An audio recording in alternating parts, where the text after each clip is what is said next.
वैश्विक और क्षेत्रीय संगठन देशों के बीच सहयोग, शांति, विकास और सुरक्षा को बढ़ावा देने के लिए बनाए जाते हैं, जो वैश्विक चुनौतियों का सामना करने और साझा हितों को आगे बढ़ाने में मदद करते हैं।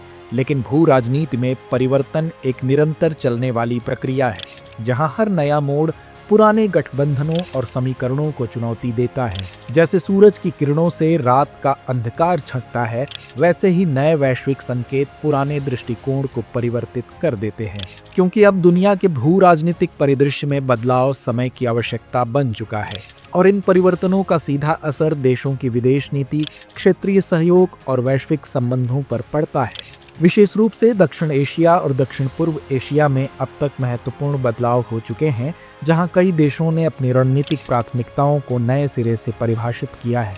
सार्क, जो पहले इस क्षेत्र का प्रमुख सहयोगात्मक मंच हुआ करता था, अब प्रभावी रूप से निष्क्रिय हो चुका है और उसकी जगह पर बिम्स्टेक जैसे नए संगठन ने अपनी अहमियत बढ़ाई है। इस लेख में हम बिम्स्टेक के महत्व, इसके वर्तमान परिप्रेक्ष्य और हाल ही में हुए बैंकॉक शिखर सम्मेलन के मुख्य पहलुओं पर चर्चा करेंगे। मगर सबसे पहले संक्षेप में बिम्स्टेक के बारे में जान लेते हैं।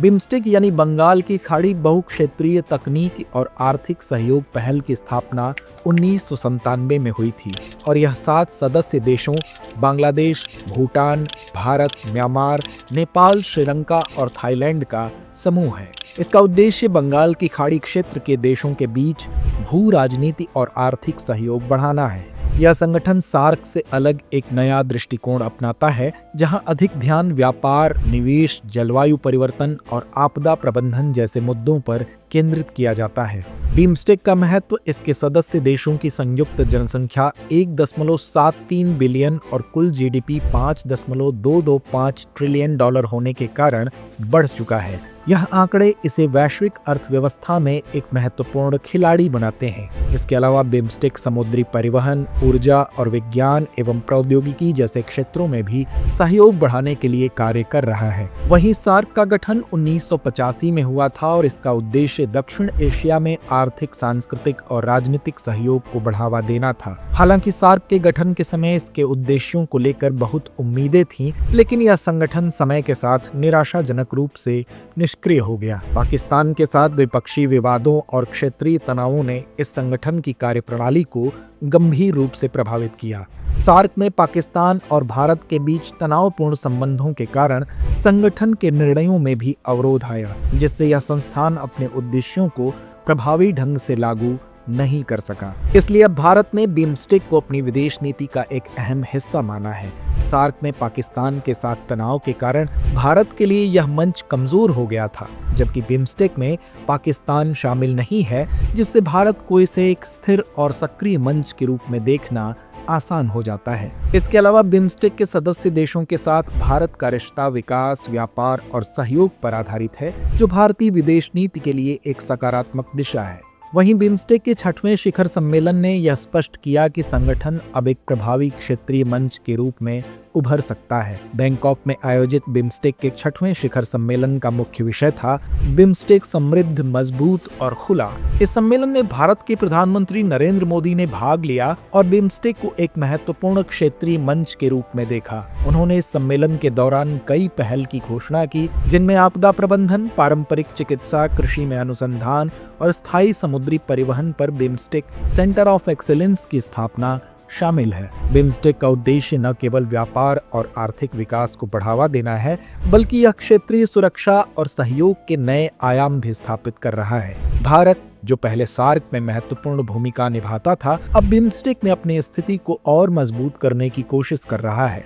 यह संगठन अब भारत को न केवल क्षेत्रीय रिश्तों में बल्कि वैश्विक मंच पर भी अपनी स्थिति को सशक्त बनाने का अवसर दे रहा है। बिम्स्टेक के सदस्य देशों के बीच सहयोग और आपसी समझ को बढ़ावा देने के लिए भारत ने कई नई पहल की हैं। प्रधानमंत्री नरेंद्र मोदी ने बिम्स्टेक के तहत एक नया कार्यक्रम BODHI यानी BIMSTEC for organized development of human resource infrastructure की घोषणा की है, जिसके तहत युवाओं को कौशल प्रदान किया जाएगा। इस पहल से सदस्य देशों के बीच मानव संसाधन के क्षेत्र में भी सहयोग बढ़ेगा। इसके अलावा बिम्स्टेक चैम्बर ऑफ कॉमर्स की स्थापना और हर साल बिम्स्टेक बिजनेस समिट आयोजित करने की भी घोषणा की गई है, ताकि क्षेत्रीय आर्थिक आर्थिक एकीकरण को बढ़ावा दिया जा सके। इस सम्मेलन में यह भी तय किया गया कि सदस्य देशों के बीच सांस्कृतिक और ऐतिहासिक संबंधों को मजबूत करने के लिए बिम्स्टेक एथलेटिक्स मीट और 2027 में पहले बिम्स्टेक खेलों का आयोजन किया जाएगा। इसके अलावा चीन का बढ़ता प्रभाव बिम्स्टेक के संदर्भ में महत्वपूर्ण हो गया है। चीन पहले से ही सार्क में एक प्रमुख बाहरी साझेदार था और अब वह बिम्स्टेक क्षेत्र में भी अपनी रणनीतिक उपस्थिति बढ़ाने की कोशिश कर रहा है। हालांकि भारत ने बिम्स्टेक को एक समृद्ध और सहयोगात्मक मंच के रूप में देखा है, लेकिन चीन की बढ़ती प्रभावशाली भूमिका और उसकी बेल्ट एंड रोड इनिशिएटिव जैसी योजनाएं क्षेत्रीय राजनीति में एक चुनौती पेश कर सकती हैं। भारत को चीन के बढ़ते प्रभाव को संतुलित करने के लिए बिम्स्टेक को एक सामूहिक और समन्वित शक्ति के रूप में आकार देना होगा। बिम्स्टेक के जरिए भारत अपने क्षेत्रीय हितों को बढ़ावा देने के साथ साथ क्षेत्रीय विकास और सहयोग की दिशा में भी सक्रिय भूमिका निभा सकता है। इसके माध्यम से भारत दक्षिण एशिया और दक्षिण पूर्व एशिया के देशों के साथ एक समन्वित रणनीति तैयार कर सकता है जो चीन के प्रभाव को संतुलित कर सके।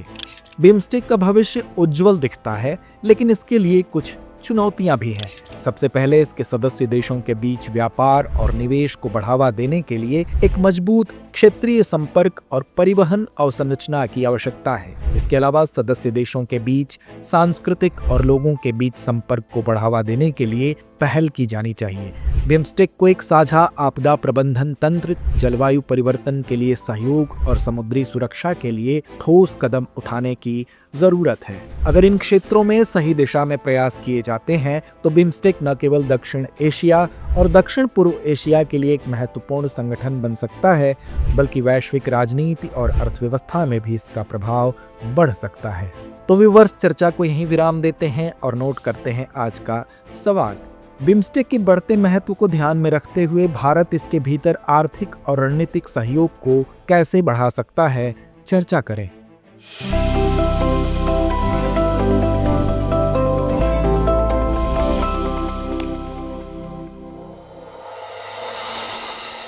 डियर व्यूअर्स, अपने एग्जाम की तैयारी को और बेहतर करने के लिए हमारे चैनल को लाइक, शेयर और सब्सक्राइब करना न भूलें।